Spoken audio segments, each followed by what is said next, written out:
Hello, ഇന്ന് ഞാൻ വന്നിട്ടുള്ളത് ഒരു അടിപൊളി കുക്കർ ബിരിയാണിയുടെ റെസിപ്പി ആയിട്ടാണ് കേട്ടോ.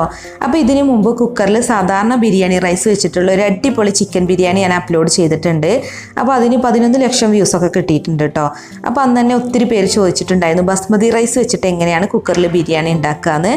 അപ്പോൾ ഇന്ന് ഞാൻ കാണിക്കുന്നത് ബസ്മതി റൈസ് വെച്ചിട്ടുള്ള അടിപൊളി കുക്കർ ചിക്കൻ ബിരിയാണിയാണ്. അപ്പോൾ ബിരിയാണി ഉണ്ടാക്കാൻ വേണ്ടിയിട്ട് ഇപ്പോൾ ഞാനിവിടെ സ്റ്റീൽ കുക്കറാണ് കേട്ടോ എടുത്തിട്ടുള്ളത്. അപ്പോൾ അതിലേക്ക് ഏകദേശം ഒരു 1/2 കപ്പോളം സൺഫ്ലവർ ഓയിൽ ഒഴിച്ചു കൊടുക്കാം. പിന്നെ 1 ടേബിൾ സ്പൂണോളം നെയ്യും ചേർക്കുന്നുണ്ട്. ഇനി ഇതിലേക്ക് 3 മീഡിയം വലിപ്പത്തിലുള്ള സവാള നേരിയതായിട്ട് കട്ട് ചെയ്തതാണ് ചേർക്കുന്നത്. അപ്പോൾ സവാള നല്ല പോലെ ഒന്ന് വറുത്തെടുക്കണം. അപ്പോൾ ഈ സവാള നമുക്ക് ബിരിയാണി ഗാർണിഷ് ചെയ്യാനും അതുപോലെ തന്നെ മസാലയിലേക്കും കൂടിയിട്ടുള്ള സവാളയാണ് കേട്ടോ. അപ്പോൾ സവാള ഇപ്പോൾ നല്ലൊരു ഗോൾഡൻ ബ്രൗൺ നിറായി വന്നിട്ടുണ്ട്. ഇനി നമുക്കിതിൽ നിന്ന് പകുതി മാറ്റണം കേട്ടോ. അപ്പോൾ ബിരിയാണി ഗാർണിഷ് ചെയ്യാൻ വേണ്ടിയിട്ടുള്ള സവാളയാണ് ഇപ്പോൾ ഇതിൽ നിന്ന് പകുതി മാറ്റുന്നത്. പിന്നെ ബാക്കി പകുതി നമുക്ക് ബിരിയാണി മസാലയിലേക്കുള്ളതാണ് കേട്ടോ. അപ്പോൾ മസാലയിലേക്കുള്ള സവാള നന്നായിട്ട് ബ്രൗൺ കളറായിട്ട് വറുത്തെടുത്തിട്ടാണ് ഞാനിപ്പോൾ മസാല ഉണ്ടാക്കുന്നത്. അപ്പോൾ സവാള ഒരു സൈഡിലോട്ട് മാറ്റിയിട്ടുണ്ട്. ഇനി ഇതിലേക്ക് കുറച്ച് അണ്ടിപ്പരിപ്പും മുന്തിരി ഒന്നിട്ട് വറുത്തെടുക്കണം. അപ്പോൾ ആദ്യം തന്നെ വേണമെന്നുണ്ടെങ്കിൽ നമുക്ക് മുന്തിരി അണ്ടിപ്പരിപ്പും വറുത്തതിന് ശേഷം വേണമെന്നുണ്ടെങ്കിൽ സവാള വറുത്തെടുക്കാം കേട്ടോ. എന്നാലും പ്രശ്നമൊന്നുമില്ല. അപ്പോൾ അണ്ടിപ്പരിപ്പും മുന്തിരിയും ഇതിൽ നിന്നൊന്ന് മാറ്റിയെടുക്കണം. അപ്പോൾ ഇങ്ങനെയൊക്കെ ചെയ്യുമ്പോൾ ചിലപ്പോൾ സവാള നല്ല പോലെ ഡാർക്ക് ആവാൻ സാധ്യത ഉണ്ട് കേട്ടോ. അപ്പോൾ വേണമെന്നുണ്ടെങ്കിൽ ആദ്യം തന്നെ അണ്ടിപ്പരിപ്പും മുന്തിരിയും വറുത്തെടുക്കാം. പിന്നെ ഇതിലേക്ക് 2 കറുവപ്പട്ടയും ഒരു 5 ഏലക്ക 5 ഗ്രാമ്പുമാണ് ഇട്ട് കൊടുക്കുന്നത്. പിന്നെ 2 ബേ ലീവ്സ് ഇട്ട് കൊടുക്കുന്നുണ്ട് കേട്ടോ. ഒരു കുഞ്ഞു ബേ ലീവ്സാണ് ഞാൻ ഇട്ടിട്ടുള്ളത്. അപ്പോൾ ഇതൊന്ന് നന്നായിട്ട് ഇളക്കിയെടുക്കുക. ഇനിയിപ്പോൾ ഇതിലേക്ക് ചേർക്കാനുള്ളത് വെളുത്തുള്ളിയും പച്ചമുളകും അതുപോലെ ഇഞ്ചി ചതച്ചതാണ്. ഞാനിപ്പോൾ 2 ടേബിൾ സ്പൂണാണ് കേട്ടോ അത് ഇട്ടിട്ടുള്ളത്. അപ്പോൾ നിങ്ങളുടെ എരിവിനനുസരിച്ചിട്ടുള്ള പച്ചമുളകും പിന്നെ വെളുത്തുള്ളി ഇഞ്ചിയൊക്കെ അതിനനുസരിച്ച് എടുത്താൽ മതി.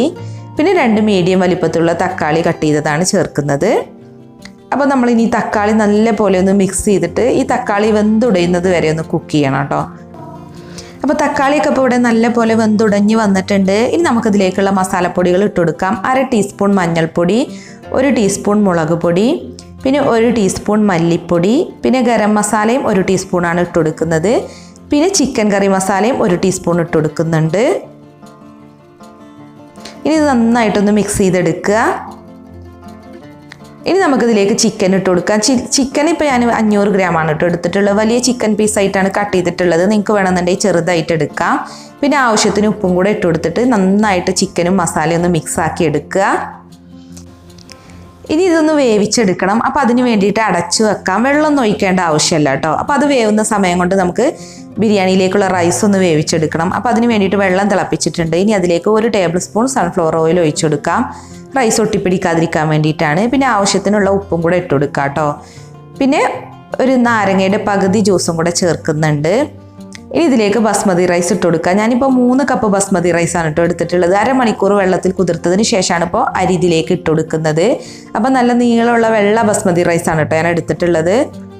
പിന്നെ ഇതിലേക്ക് ഏലക്കയും ഗ്രാമ്പും പട്ടയും വേണമെന്നുണ്ടെങ്കിൽ ഇട്ട് കൊടുക്കുക. ഞാനിപ്പോൾ അതൊന്നും ചേർക്കുന്നില്ല. നമ്മൾ ബിരിയാണി മസാലയിൽ തന്നെ അത്യാവശ്യം സ്പൈസസ് ഒക്കെ ഇട്ട് കൊടുത്തിട്ടുണ്ട്. അതുകൊണ്ട് ഇപ്പോൾ ഞാൻ റൈസിൽ ഇട്ട് കൊടുക്കുന്നില്ല.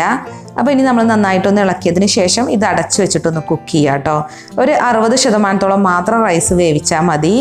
അപ്പോൾ കണ്ടോ റൈസൊക്കെ ഇപ്പോൾ ഇവിടെ നല്ല പോലെ കുക്കായിട്ടുണ്ട്. നമ്മൾ 1/2 മണിക്കൂർ വെള്ളത്തിൽ കുതിർത്തുകൊണ്ട് തന്നെ നന്നായിട്ട് കുക്കായിട്ടുണ്ട്. അപ്പോൾ നമ്മൾ ബിരിയാണി കുക്കറിൽ ഉണ്ടാക്കുമ്പോൾ 60% മാത്രം വേണം റൈസ് വേവിച്ചെടുക്കാൻ. ഓവറായിട്ട് കുക്ക് ചെയ്യരുത്. ഇനി നമുക്കിതിൽ നിന്ന് ഊറ്റി റൈസ് മാറ്റാം.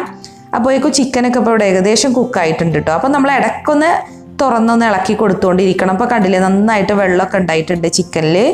അപ്പോൾ ഇനി ഒന്നും കൂടി അടച്ചു വെച്ചിട്ടൊന്ന് കുക്ക് ചെയ്യുക. അപ്പോൾ ഞാൻ ആദ്യം ഒരു 7 മിനിറ്റാണ് ചിക്കൻ വേവിച്ചത്. അതിനുശേഷം ഒന്ന് ഇളക്കി കൊടുത്തിട്ട് വീണ്ടും ഒരു 7 മിനിറ്റും കൂടി കുക്ക് ചെയ്തിട്ടുണ്ട്. അപ്പോൾ നമ്മുടെ ചിക്കൻ്റെ വേവിനനുസരിച്ചിട്ട് ചിക്കൻ ഒന്ന് വേവിച്ചെടുക്കുക. നന്നായിട്ട് വെന്തുടയുന്നത് വരെ ഒന്നും കുക്ക് ചെയ്യേണ്ട. ഒരു 1/4 ഭാഗത്തോളമൊക്കെ ചിക്കൻ വേവിച്ചാൽ മതി. ഇനി ഇതിലേക്ക് 1/2 കപ്പ് തൈരാണ് ചേർക്കുന്നത്. ഇത് പുളിയില്ലാത്ത തൈരൊന്നും അല്ല കേട്ടോ. അത്യാവശ്യം പുളിയൊക്കെ ഉള്ള തൈര് തന്നെയാണ്. പിന്നെ മല്ലിയിലയും പുതിനയിലയും കട്ട് ചെയ്തതും കുറച്ചിട്ട് കൊടുക്കുന്നുണ്ട്.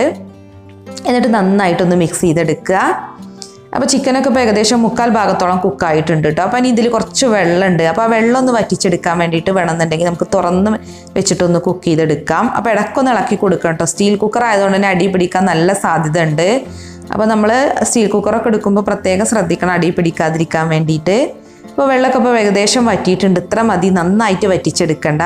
ഇനി ഫ്ലെയിം ഓഫ് ചെയ്യുക. എന്നിട്ട് നമുക്ക് ബിരിയാണി ദം ചെയ്യാൻ വേണ്ടിയിട്ട് ഇതിലേക്ക് ആദ്യം തന്നെ കുറച്ച് വറുത്ത സവാള അണ്ടിപ്പരിപ്പ് മുന്തിരി ഇട്ട് കൊടുക്കുക. പിന്നെ കുറച്ച് മല്ലിയിലയും പുതിനയിലയും ഇട്ട് കൊടുക്കാം. പിന്നെ ഇതിൻ്റെ മുകളിൽ ചോറിട്ട് കൊടുക്കുക കേട്ടോ. നമ്മൾ വേവിച്ച് ഊറ്റി വെച്ചിട്ടുള്ള ചോറിൽ നിന്ന് പകുതി ഇട്ട് കൊടുക്കുക. പിന്നെ നമ്മൾ ഫ്ലെയിം ഓഫ് ചെയ്തതിന് ശേഷമാണ് കേട്ടോ ബിരിയാണി ദം ചെയ്യാൻ തുടങ്ങിയിട്ടുള്ളത്. അത് പ്രത്യേകം ശ്രദ്ധിക്കണം. അപ്പോൾ ഒരു ഹാഫ് ഭാഗത്തോളം റൈസ് ഞാൻ ഇതിൻ്റെ മുകളിൽ ഇട്ട് കൊടുത്തിട്ടുണ്ട്. ഇനി കുറച്ച് അണ്ടിപ്പരിപ്പും മുന്തിരിയും വറുത്തതും അതുപോലെ മല്ലിയിലയും പുതിനയിലയും പിന്നെ നെയ്യും ചേർക്കുന്നുണ്ട്. 2 ടീസ്പൂൺ നെയ്യാണ് ഇപ്പോൾ ഞാൻ ഇതിൻ്റെ മുകളിലേക്ക് ഒഴിച്ചു കൊടുത്തിട്ടുള്ളത്. ഇനി വീണ്ടും നമുക്ക് ബാക്കിയുള്ള റൈസും കൂടെ ഇട്ട് കൊടുക്കാം. അപ്പോൾ 60% മാത്രമാണ് നമ്മൾ റൈസ് വേവിച്ചെടുക്കേണ്ടത്. അതുപോലെ ചിക്കനും ഒരു 3/4 ഭാഗത്തോളം വേവിച്ചാൽ മതി. പിന്നെ ഫ്ലെയിം ഓഫ് ചെയ്തതിന് വേണം അതുപോലെ ദം ചെയ്യാൻ കേട്ടോ, അല്ലാന്നുണ്ടെങ്കിൽ അടി പിടിക്കും. അപ്പോൾ വീണ്ടും ലാസ്റ്റ് ലെയറിൽ കുറച്ച് അണ്ടിപ്പരിപ്പ് മുന്തിരിയും വറുത്തതും സവാള വറുത്തതും പിന്നെ മല്ലിയിലയും പുതിനയിലയും ഇട്ട് കൊടുത്തിട്ടുണ്ട്. പിന്നെ ഏകദേശം 2-3 ടേബിൾ സ്പൂണോളം നെയ്യ് ഒഴിച്ചു കൊടുക്കുക. നെയ്യൊക്കെ നിങ്ങളുടെ ഇഷ്ടത്തിനനുസരിച്ച് ചേർത്താൽ മതി. പിന്നെ നമ്മുടെ റൈസിന് നല്ലൊരു കളർ കിട്ടാൻ വേണ്ടിയിട്ട് 2 ടേബിൾ സ്പൂൺ പാലിൽ ഒരു 1/2 ടീസ്പൂണോളം മഞ്ഞൾപ്പൊടി കലക്കിയതാണ് കേട്ടോ ചേർക്കുന്നത്. അത് നന്നായിട്ട് മിക്സ് ചെയ്തിട്ട് ഞാനിതിലേക്ക് ചോറിൻ്റെ മുകളിലേക്ക് ഒഴിച്ചെടുത്തിട്ടുണ്ട്. ഇനി നമ്മളിത് നന്നായിട്ടൊന്ന് ലോക്ക് ചെയ്തെടുക്കുക. ഇനി നമ്മൾ ലോ ടു മീഡിയം ഫ്ലെയിമിലാണ് കേട്ടോ അത് വേവിച്ചെടുക്കുന്നത്. ഒരു വിസിൽ വരുന്നത് വരെയാണ് വേവിക്കേണ്ടത്. അപ്പോൾ ഒരു ലോ ടു മീഡിയം ഫ്ലെയിമിൽ ഇട്ടാൽ മതി.